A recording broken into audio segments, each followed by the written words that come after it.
It was so terribly cold. It snowed and snowed, and it was almost dark. It was also the last evening of the year, New Year's Eve. In the cold and darkness, a poor little girl with bare head and naked feet went along the streets. When she left home, it is true, she had had slippers on, but what was the use of that? They were very large slippers. Her mother had worn them till then. They were so big.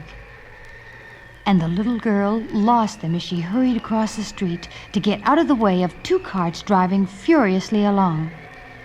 One slipper was not to be found again, and a boy had caught up the other and run away with it. He said he could use it for a cradle when he had children of his own. So the little girl had to go walking about in her little bare feet, which were red and blue with cold. She carried a lot of matches in an old apron and a box of them in her hand. No one had bought any from her the whole day. No one had given her a halfpenny. Hungry and shivering, she went along, poor little thing, a picture of misery. The snowflakes fell on her long yellow hair that curled so prettily on her neck, but she did not think of that now. Lights were shining in all the windows, and there was a tempting smell of roast goose, for it was New Year's Eve. Yes, she was thinking of that. In a corner formed by two houses, one of which projected a little beyond the other, she sat down and huddled herself together. She had tucked her little feet under her, but she felt colder and colder. She dared not go home, for she had not sold any matches, nor earned a single halfpenny. Her father would beat her, and it was cold at home, too. They had only the roof above them, through which the wind whistled, although the largest cracks had been stopped up with straw and rags. Her little hands were almost dead with cold. Ah, one little match might do her good.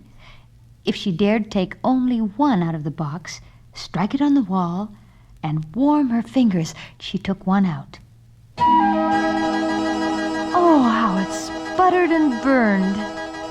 It was a warm, bright flame like a little candle when she held her hands over it.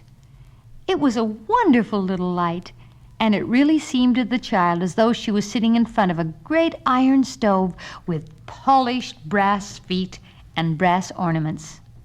How the fire burned up, and how it warmed. But what was that? The little girl was already stretching out her feet to warm these two when out went the little flame. The stove vanished, and she had only the remains of the burned match in her hand. She struck a second one on the wall. It burned and gave a light, and where this fell upon the wall it became transparent, like a veil. She could see right into the room. A white tablecloth was spread upon the table, which was decked with shining china dishes, and there was a lovely smell of roast goose stuffed with apples and prunes. And what pleased the poor little girl more than all was that the goose hopped down from the dish and came waddling across the floor straight towards her. Just at that moment, out went the match, and only the thick, cold wall was to be seen. So she lighted another match, and there she was, sitting under the beautiful Christmas tree. It was much larger and more decorated than the one she had seen through the glass doors at the rich merchants'. The green boughs were lit up with thousands of candles and gaily painted figures like those in the shop windows.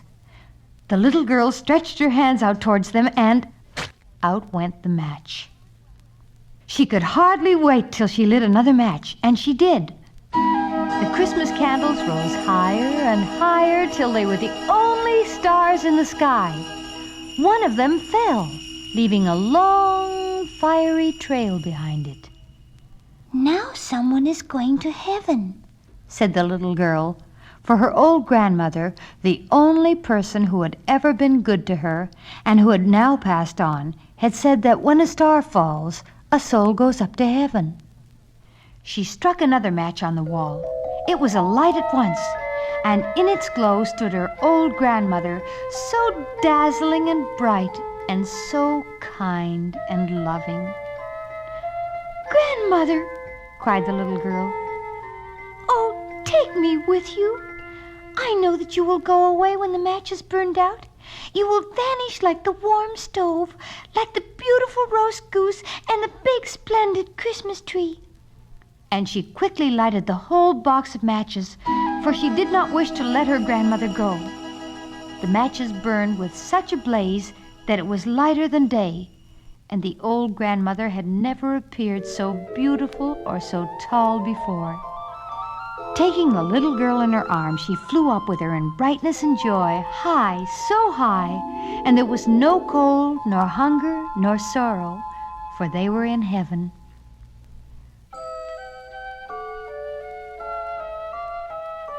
But in the corner by the houses, in the cold dawn, the little girl was still sitting with red cheeks and a smile upon her lips.